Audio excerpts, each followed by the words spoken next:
अगर पाकिस्तान आज डिसाइड करता है कि हिंदुस्तान के साथ हमने तिजारत शुरू करनी है तो हिंदुस्तान मान जाएगा।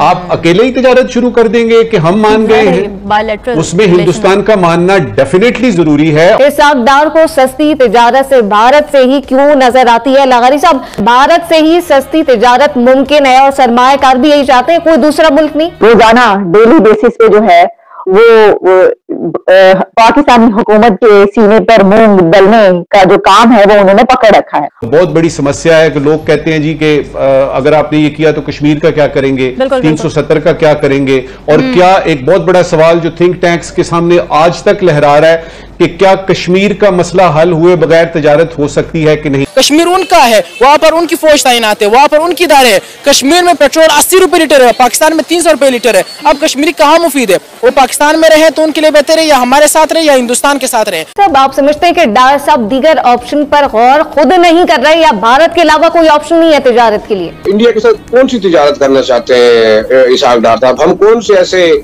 चीजें यहाँ पे डेवलप कर रहे हैं, बना रहे हैं जो कि हम इंडिया को भेजेंगे? तो इसके ऊपर पाकिस्तान क्या करेगा? तो पाकिस्तान ने पहले क्या कर लिया? 370 की जब बात थी तो 370 के बाद क्या कर लिया आपने? कौन से जो है यानी क्या उखाड़ लिया उनका? आपने तो कश्मीर बेच दिया। हाँ, आपने तो कश्मीर बेच दिया, आपने कश्मीर का सौदा कर लिया। आपकी और ईरान की बायलेटरल ट्रेड $400 बिलियन के करीब भी नहीं है इस वक्त तक, और ईरान की और इंडिया की जो बायलेटरल ट्रेड है वो 20। यानी वीडियो स्टार्ट की, मतलब मैंने कहा 10-15 मिनट सुनूंगा, वो घंटा 1.5 घंटा समझ ही नहीं आई। इंडिया में कोई बच्चा पैदा होता है, मोदी जी बता रहे हैं कि बच्चा कोई पैदा होता है तो वो अपनी माँ को आई बोलता है। ठीक है, मतलब हम इधर अम्मी जान बोलते हैं, उधर आई बोला जाता है। लेकिन उधर उन्होंने एक चीज और साथ बड़ी मजे की जोड़ी कि इसके साथ बच्चे को AI का भी जो है ना पता होना चाहिए। हमारे देश में माँ को आई बोलते हैं, माता को बहुत से राज्यों में भाषा बोलते आई। अब मैं कहता हूँ हमारे यहाँ बच्चा पैदा होता है तो आई भी बोलता है, AI भी बोलता है।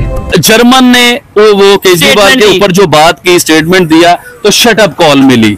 USA ने बात की तो शट अप कॉल मिली। अक़वाम मुत्तहिदा ने बात की तो शट अप कॉल मिली। शट अप कॉल किस चीज को लेके मिली कि देखिए ये हमारे इंटरनल मामलात हैं, ये हमारे मुल्क के मामलात हैं। तुम कौन होते हो बोलने वाले?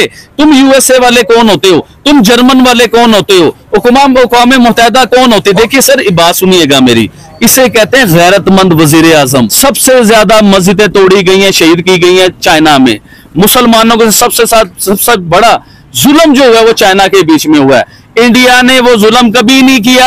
बाबरी मस्जिद शहीद नहीं की थी इंडिया ने। आज से कई 100 साल पहले ना आप उधर मौजूद थे ना मैं उधर मौजूद था। देखिए उस 100 साल पहले, 500 साल पहले, कितने भी 100 साल पहले उधर बताया जाता है कि हिंदुओं का जो मंदिर मौजूद था, जो राम है ना, जो हिंदुओं के राम है, उनकी पैदाइश उधर की थी या अच्छा, जन्म मुझे ये बताएं बाबरी मस्जिद का नाम बाबरी मस्जिद क्यों है? मतलब उस मस्जिद का नाम बाबरी मस्जिद क्यों है? बाबरी मस्जिद बादशाह बाबर। हाँ जी, ये बाबर ने मस्जिद बनाई। उन्होंने इंडिया की बात की, अब चाइना की बात करें। चाइना में मुसलमान अच्छी हालत में है।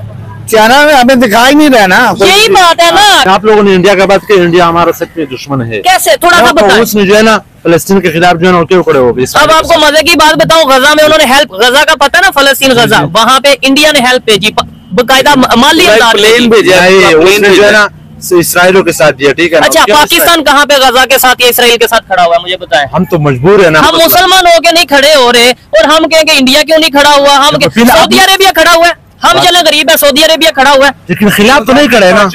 इंडिया खिलाफ खड़े। हिंदुस्तान में आपको आइडिया कि पाकिस्तान से ज्यादा मस्जिदें हैं, पाकिस्तान से ज्यादा मुसलमान है उधर। देखिए इतने मुसलमान उधर है, कुछ भी नहीं हो रहा। अच्छा, सिर्फ मीडिया दिखा हो रहा है मुसलमानों के ऊपर। कौन कह रहा है कहाँ पे हो रहा है? वीडियो नहीं देखो, मस्जिद जल रहा है। ठीक है ना, हर मुसलमान के साथ उधर जुल्म। चाइना में मुसलमान किस हालत में है? चाइना के मुसलमान किस हालत? चाइना का तो सिफत नहीं करा, वो भी ऐसी है। हमारे पश्तो का एक शायर है बख्ती। ये इंडिया नहीं, चेक करें इंडियन मदारिस में ये रॉकेट बता रहे हैं कि किस तरह से उड़ रहा, और ये उन्होंने पहली दफा बनाया पानी पर। ये देखें किस तरह से प्रेशर दिया, और वो ये चीजें सिखाई जा रही। आप सुने। मुझे इधर तो मिसवाक करने का तरीका सिखा रहे हैं, केला किस तरह छीलना है, उसको किस हिम्मत में रखना है। ठीक है, सही बात है। चांद गोल है या सूरज घूम रहा जमीन के इर्द गिर्द, इन मसाइल में फंसे, इनमें फंसे हुए हैं। सारे इस्लामोफोबिक हैं। इस्लामोफोबिक हैं। सिर्फ पाकिस्तान के लिए होंगे? फिर पाकिस्तान के लिए नहीं है, मुसलमानों के लिए। ये हिंदू मुस्लिम फसादात, ये असेंबली में बैठे हुए हैं, ये चोर लुटेरे, इन्होंने हमने तफरीक एक बॉर्डर लाइन खींची हुई है। वो कहता है ये हिंदू है, वो तो इसके तरह बाप मारा हुआ है, इसने क्या किया वो तुम्हारा?